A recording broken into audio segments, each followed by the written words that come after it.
Hey guys, what's good? Listen, I wanted to cover something that I feel is greatly overlooked, and not enough people think about it in this way. In the fitness industry, it's a huge business, it's a big business. Devices, tech, wearable tech, where we can predict a disease a metabolic disease before it even starts, which is great. Prevention over cure, right? There's so many devices that we can use, from red light therapy, cold plunges, hot and cold exposure therapies, stem cells, different peptides that we can be using and utilizing, these red light masks that we can wear. There's so many things that we can biohack, and we can try to mitigate and reduce the stresses that are on our body. We can feel better, look better, and that's the main goal, right? And I get it. I like to think in this way. I like to think, what's the one thing that we can do that has the biggest impacts? And this is where we fall short. We get lost in this whole space of what's the right supplement to take, what's the best thing to do, what's your best morning routine, how does your morning routine look like.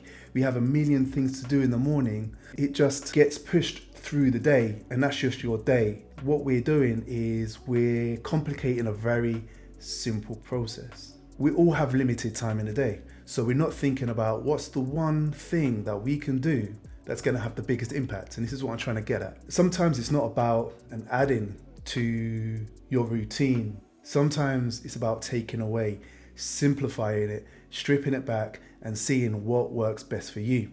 We live in very stressful times, so the stress response is what it really comes down to. And there's neurological factors. See, we've all heard of the brain and gut axis. We've all heard of that it's interlinked now. Scientists are now just discovering the huge impacts that the microbiome have. We are now realizing also that a lot of diseases actually start in the digestive system, in the gut. 80% of the communication is between our brain and our gut, vice versa. It's an important link. So if we can start here and understand what's actually going on, we can start to control these aspects. We have the sympathetic and the parasympathetic nervous system, okay? The sympathetic is the stress response, the fight and flight, running away from the tiger. The biological ingrained nervous system that we have, it's triggered, it works, and it's efficient. It's meant to get us out of trouble. It's meant to make us move. It shuffles the blood where it's needed, our limbs. It increases our heart rate.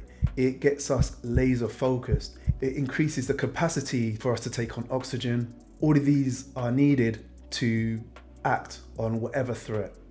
The problem is we find ourselves in that state a lot more than we should. We have norepinephrine, which is the medical term for adrenaline, and then we have cortisol. These are two different hormones, but they work in the same kind of way. So adrenaline that is secreted from your adrenal glands are the first that is triggered from your stress response. This is immediate action. This is move. And this is almost an instantaneous response.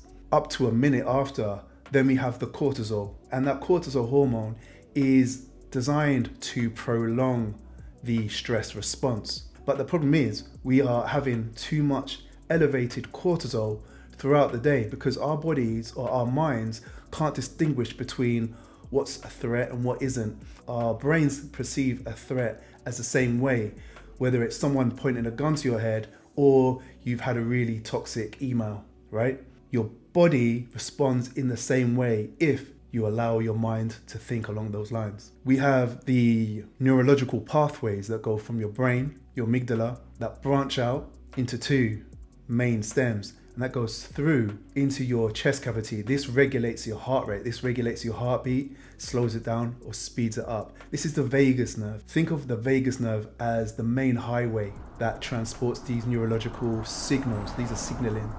They cascade like dominoes very quickly, and these signals are very fast, but we can actually interrupt these signals in a biological way, in a real-time way. We can control this. And there's hacks, there's ways to do this. And this is what I'll get to in a minute, is there are solutions to this. So it controls your heart rate, it speeds it up, it slows it down. And the vagus nerve actually runs all the way into your digestive system, and it's interlinked right into your digestive system in a big way. And this is where you will feel that instant response of an emotion, butterflies in your stomach, you feel sick to your stomach. All of these are phrases that we've used because these are real feelings. These are really how we feel.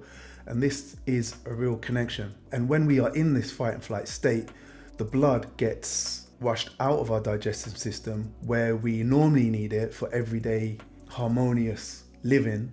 And it gets, as I said, pushed into our organs to run. But when the blood is not circulating, we get gut motility issues, we get leaky gut, we get dysbiosis, we get inflammation in the digestive system. All of these things can be neurological dysfunctions. And I know what you're thinking, that's all well and good, Esteban. What do we do? How can we help ourselves? Well, first of all, I think it's really important that we understand what's actually going on. And when you understand and you are more aware of your instant response to things, you are clocked on and you are mindful about your automatic responses, then we can start to change. Stress is arguably the single most important thing we need to focus on. Stress and sleep. Sleep and stress I put as a very close partnership. Instead of thinking about how many steps, how many calories, or what type of supplement, if we focus on how can we regulate and control stress, this will give you the basis to do everything else. And I'm not going against all of these things. A lot of things are rooted in science and they do make an impact, but how much of an impact? First of all, we have busy lives.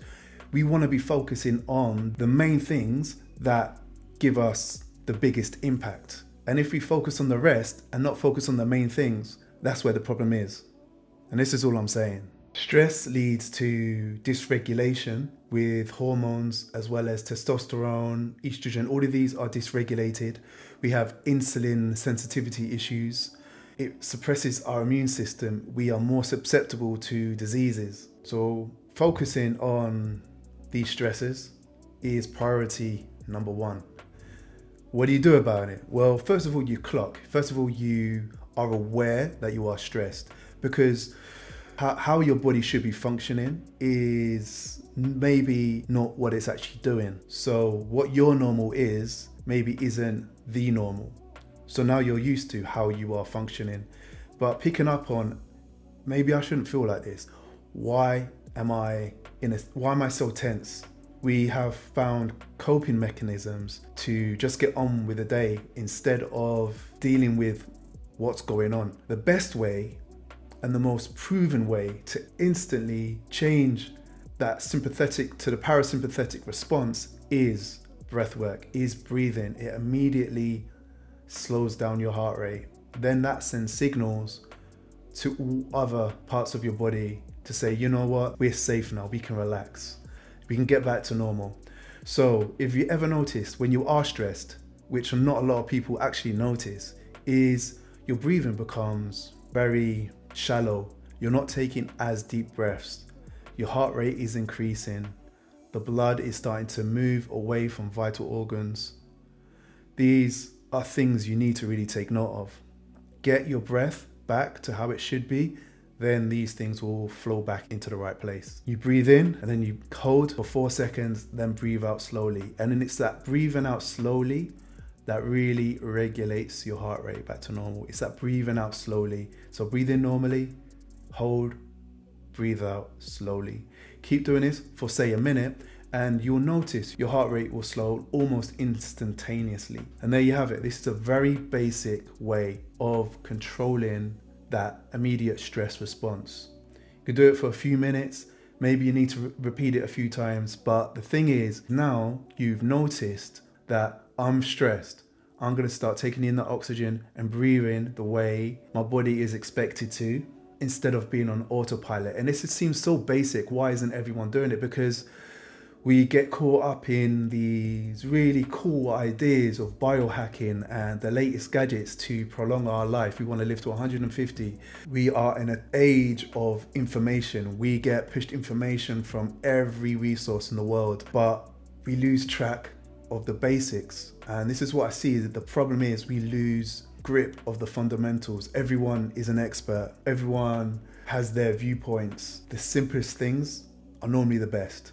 And once you got those in place, now we can start talking about all the other things. Because I'm not saying they don't matter and they don't make a difference, because they do.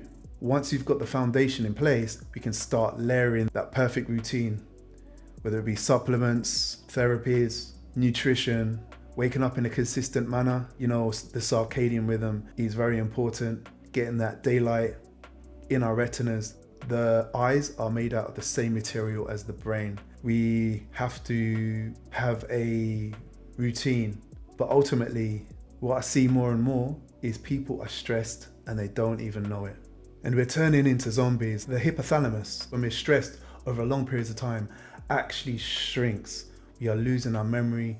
We are losing our thought process. We are becoming less of ourselves. And when we increase our stress response over a long period of time, there's so many cardiovascular issues. It highs blood pressure, it restricts our blood vessels and tightens our arteries over time. It's a very real metabolic issue that we're having.